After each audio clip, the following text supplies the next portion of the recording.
생활 속 법률 히어로 이승우 변호사의 사건 파일.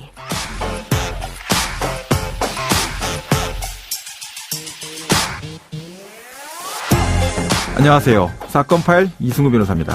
각종 사건 사고에서 여러분을 구해드리겠습니다.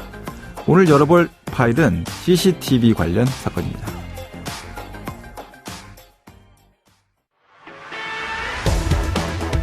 의혹의 대상인 법원이 직접 포렌식을 한 게 얼마나 의미가 있을까요? 게다가 작성자가 나중에 내가 쓴 게 아니다라고 부인하면 증거 능력이 없다는 대법원의 판례도 있습니다. 사건 파일 오늘은 전 국정원장 화염병 사건을 통해서 이 CCTV를 포함한 디지털 증거의 증거 능력에 대해서 설명을 드리려고 합니다. 세상의 모든 증거와 자료는 이제 100% 전자정보로 만들어져서 보관이 됩니다. 자, 그렇기 때문에 이 디지털 포렌식과 디지털 증거 능력에 대한 기초 법리를 모르는 변호사는 앞으로 증거를 논할 수 자체가 없습니다. 이렇게 주요한 디지털 증거의 수집과 제시 절차에 대해서 법무법인 법정 형사법 전문 변호사인 조범석 변호사와 제대로 파서 청취자분들께 아낌없이 나누어 드리도록 하겠습니다. 자, 안녕하세요, 변호사님. 예, 안녕하십니까. 법무법인 법승의 형사전문 변호사 조범석 변호사입니다. 네, 아까 말씀드린 것처럼 아낌없이 나눠주실 거죠? 예, 그렇습니다. 네네. 자, 이제 검찰 수사관을 이제 꽤 하셨는데, 그 검찰 수사 또는 뭐 수사권의 수사, 디지털 증거 확인 없이 가능합니까? 가능하지 않습니다. 네. 그 디지털 증거 수집 관련해서 이 포렌식이라는 것은 이제 수집 절차가 법으로 다 정해져 있고 그 예, 규정에 그렇습니다. 따르는데, 따르지 않으면 증거로 사용할 수 있습니까? 디지털 증거 사용할 수 없습니다. 네네.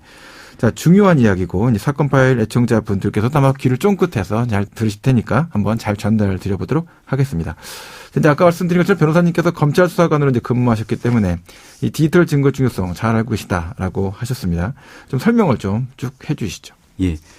과학기술의 발전, 그리고 생활 양식의 변화로 디지털 증거의 비중과 중요성이 부상하고 있고요. 네네. 그에 맞춰서 수사 환경의 변화 역시 눈에 띄게 드러나고 있습니다. 네네.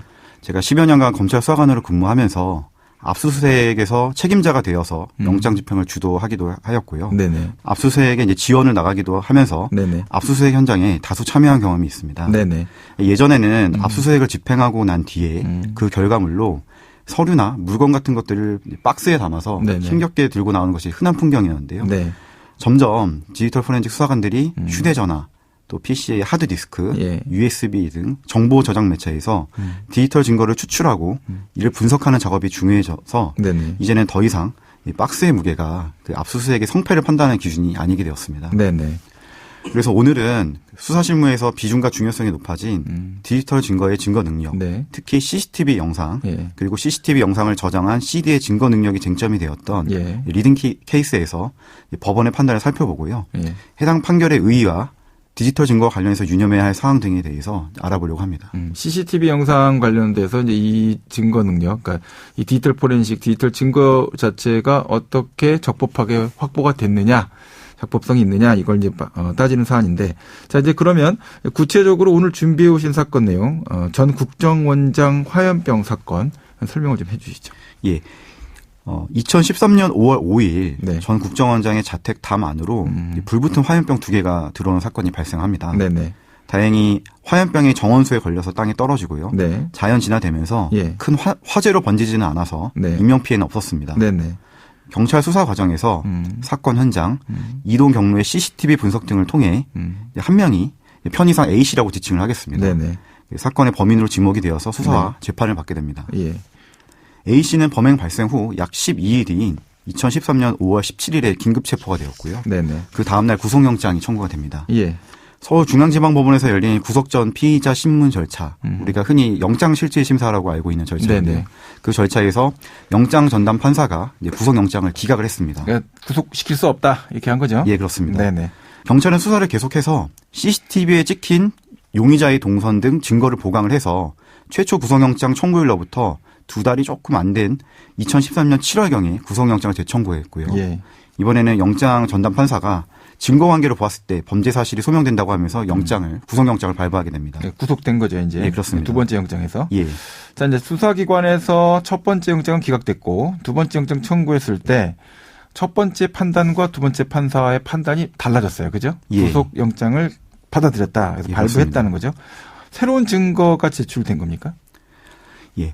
어떻게 보면 생소할 수도 있고 네네. 또 흥미롭게 느껴질 수 있는 개념인데요. 네네. 법 보행 분석이라는 것이 있습니다. 법보행 분석. 예. 법이 걸어 다닌다는 뜻인가요? 그런 것은 아닙니다. 네네. 설명을 드리자면 네네. 경찰이 1차 구속영장이 기각된 뒤에 네. 보강한 증거 중에 하나가 네네. 법 보행 분석, 예. 걸음걸이 분석이라고 하는 기법입니다. 네네. 이 기법의 세계적인 전문가에게 의뢰를 해서 네네. 두 화면 속, 즉 여기서 말하는 두 화면은 네. 당시 피의자의 주거지 근처 CCTV 예. 그리고 그 범행 장소의 네네. CCTV 예. 그 두 화면의 등장인물이 모두 한쪽 다리가 옆으로 벌어진 채 걷는 것 같이 해서 걸음걸이가 비슷해서 네네. 동일 인물로 보인다. 예. 이런 취지의 의견서를 받았습니다. 네네. 그래서 이제 그것을 이제 증거로 제출을 하였고요. 네. 새로운 영장 전담 판사는 이제 범죄 혐의가 소명되었다고 이번에는 이제 판단을 한 것입니다. 이 법보행 분석에 대한 의견서를 기초로 해서 특정이 됐다. 예, 동일 그렇습니다. 인물이다라고 예. 판단을 할 수 있다라고 예. 법원이 이제 받아들였다는 첫 번째 거군요. 청구 때와는 이제 다르게 판단이 된 네. 거죠. 예.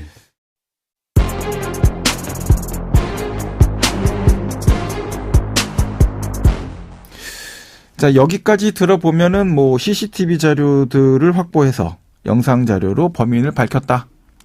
의견서가 들어왔다. 뭐 여기까지는 알겠습니다. 이제 어떤 부분이 이 디지털 증거의 증거 능력, 증거로 쓸 수 있느냐 없느냐 이런 문제로 연결된 건가요? 예. 1심 법원인 서울중앙지방법원은 네네. 사건 발생 후 약 1년 정도 지난 2014년 4월 25일에 선고를 했습니다. 네네. 1심 법원은 공소사실을 인정하기 위한 주된 증거는 예. A씨가 이 사건 범행 당일 자신의 주거지를 출발해서 네.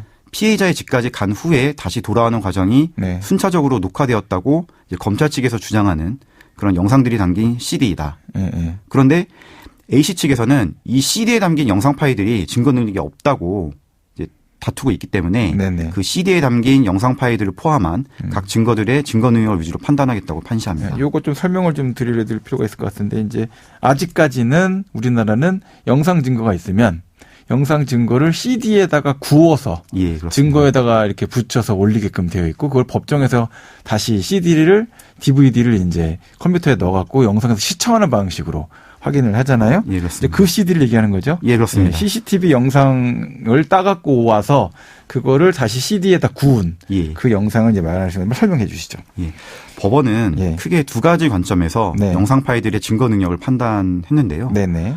첫째, 위법 수집 증거 배제 법칙의 예. 위반 여부입니다. 네네. 그리고 또 세부 논점으로 들어가면 네. 뭐 개인정보보호법 위반, 예. 그리고 영장주의 위반 여부가 문제가 되었고요. 개인정보보호법 위반은 개인 민감 정보를 동의 없이 정보취 동의 없이 갖고 왔느냐 그 문제 될 거고 예, 그렇습니다. 영장주의는 영장 받고 했어야 되는 건데 니네가 이미 수집한 거 아니냐 예, 그 그렇습니다. 문제가 됐을 것 같은데 현재 CD 이제 검사가 법정에 제출한 그 영상이 담긴 증거 CD에 담긴 영상 파일 증거 능력이 이제 증거 능력이 있느냐 됐는데 쟁점 정리해 주시고 어떻게 재판부가 판단을 했는지 설명을 좀 해주세요. 예. 먼저 CD에 담긴 영상 파일 자체가 개인정보보호법을 위반해서 위법한 증거로서 증거 능력이 없는 것은 아닌가가 이제 쟁점이 되었습니다. 네네.